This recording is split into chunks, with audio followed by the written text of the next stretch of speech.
vínculo de la familia Horna, en este caso con E-Salud, queda evidenciado a través de un dato que es el teléfono del padre de Brunella Horna, aparecido justamente como contacto de esta empresa Inversiones de Alimentos del Norte, ESAC, que provee de alimentos al Hospital Geisen de Chiclayo, y una persona en específico vinculada justamente a la fundación de la empresa y a la operación de la misma en este hospital, Magna Sánchez. Estamos con Iván Montoya, ex procurador anticorrupción, para comentar esta denuncia de Cuarto Poder. Buenos días y bienvenido. Gracias por estar con nosotros esta mañana. Muchas gracias por la invitación.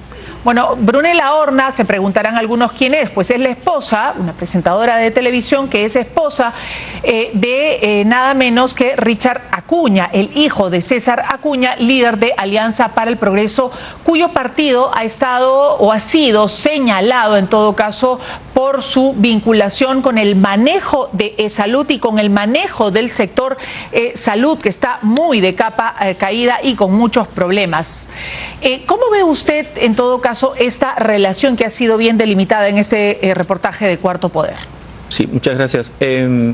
Lo primero que salta a la vista después de ver el reportaje ayer es que hay un dato que salta como muy sospechoso, que es el esfuerzo de no aparecer como el verdadero autor de los contratos o suscriptor de los contratos con E-Salud. Eso, y que aparezca una persona que parece no ser la que domina, por lo menos esa empresa, parece ser una fórmula que se utiliza, se le llama en el derecho penal testaferrato, el testaferro o la testaferro, que presta su nombre, su firma. Se refiere a Magna Sánchez, quien fue vista, por ejemplo, en fotografías que vinculan al padre de la familia de Brunella Horna, pese a que ella negó inicialmente este vínculo, y quien ha sido vista como, digamos, la operaria dentro de esta empresa, porque también ha sido captada haciendo las compras que lleva al mismo hospital, dicho sea de paso, sin supervisión de ningún nutricionista. Sí, eso también es importante. O sea, hay dos cosas. Uno es el primer dato de tratar de no aparecer el verdadero, aparentemente el verdadero suscriptor del contrato con E-Salud, que parecería ser la familia Horna, de esta señorita Horna. Y lo segundo es que esa suscripción, o sea, esa firma o ese contrato, ayer se dio el dato con una de las expertas en el reportaje, que por lo menos la ejecución del contrato ha sido muy irregular. Las bases indicaban que tenía que haber supervisión por parte de salud al momento de la entrega de los alimentos. Nada de eso ha habido, temas de seguridad alimentaria, cosas que no se han cumplido. El tema de la ejecución parece haber sido por lo menos objeto de no ejecución correcta o bastante irregular. Faltaría detectar probablemente, porque el fiscal va a abrir investigación. Yo creo que se ha hecho un trabajo extraordinario en el sentido de dar todos los elementos para que el fiscal sepa lo que pedir inmediatamente. Entre ellas, probablemente que intervenga la Contraloría y vea la regularidad o irregularidad de esos contratos con este consorcio y con esta empresa en particular. Para ver irregularidades. Una vez que hay irregularidades, se conectan con las segundas irregularidades y uno puede hablar de un posible delito de colusión, ¿no? Colusión. Colusión o negociación incompatible. Lo que pasa es que si uno habla de colusión, sí pueden entrar con mucho más comodidad, a pesar de lo difícil que es probarlo, las dos partes, los funcionarios que seguramente aceptaron evadir cualquier tipo de requisitos, saltarse cualquier tipo de formalidad que se exige para este tipo de contratación, y los particulares, porque exige una suerte de acuerdo colusorio, subrepticio, aparente. Y lo segundo, la negociación incompatible, que es la segunda opción que se puede seguir, básicamente se concentra en el funcionario público que se interesó en este contrato dándole la buena probablemente a una de estas empresas. Y en este caso los particulares, familia Horna, la señora que ha sido aparentemente utilizada, o se hace difícil su involucramiento en ese delito de negociación incompatible. La jurisprudencia ha aceptado la posibilidad de cómplices en la negociación incompatible. Reitero, hay una paradoja ahí, ¿no? Cómplices que no necesariamente tienen que ser funcionarios públicos, claro, simplemente cómplices del funcionario que acepta. Que colaboran o cooperan con esa con ese interés que puede tener un funcionario en darles la buena pro. La colusión no hay ningún problema formalmente, ¿no? Porque las dos partes tienen que estar. Y llegar en este caso a César Acuña o a Richard Acuña, esa es otra historia. En esta vinculación, la investigación digamos. primera va a girar en torno a la señora que aparece formalmente en el contrato como beneficiaria, con los que se detecten como funcionarios que estuvieron detrás del comité de selección, y a partir de allí ver si se da el salto a la familia Horna, o sea, al papá probablemente, y el segundo o tercer salto sería ver si para ese acuerdo, luego de acreditar las irregularidades, ha habido algún nivel de tráfico de influencias, ¿no? Es decir, alguna llamada, mira, sírveme ahí por aquí, está la familia de la esposa de mi hijo, y no lo sé, eso es un tema que se tendrá que investigar. Con lo que se tiene en este momento, se puede continuar esa línea de investigación para saber la intervención o de César Acuña, o del hijo, o de alguien de los Acuña, en el sentido de advertir, pedir que en ese tipo de contratación favorezca a esta empresa. Todo esto es una línea de investigación. Teniendo en cuenta abre, ¿no? que esta empresa, Inversiones de Alimentos del Norte, o Consorcio del Norte, representado por Magna Sánchez, no tenía experiencia previa en, digamos, la venta y producción de alimentos para un hospital como el Heisen, o en todo caso un hospital de salud, y como hemos visto, no tiene aparentemente la logística, la logística para cumplir con estos requisitos que están en las bases del contrato, como por ejemplo la supervisión en la compra y la entrega de alimentos.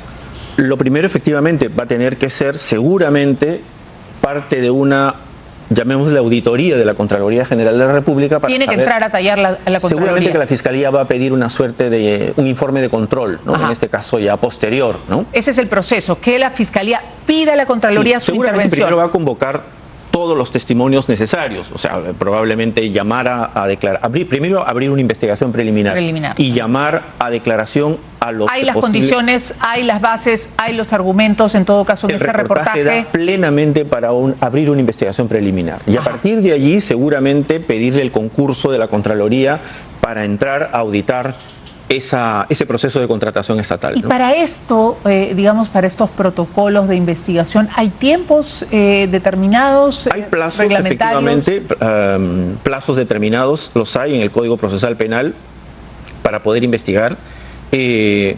Probablemente si esto se descubriera que fuese de una envergadura mayor, es decir, ha habido una práctica de contratos en distintas sedes de salud que podrían involucrar a la familia Acuña, uno podría hablar de una suerte de organización criminal, ¿no?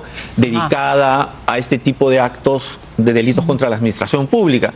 Pero ocurre que con las leyes pro crimen, muchos delitos de corrupción de funcionarios no pueden investigarse como organización criminal, solo como el delito concreto, lo que hace un poco más difícil, los plazos un poquito más cortos, pero creo que si nos limitamos a los protagonistas por el momento que esto hay, porque se necesita, digamos, superar una pena de 5 años, no menor 6 de años. 5, no menor de 5. Entonces, la colusión simple tiene 4 a 6, no da.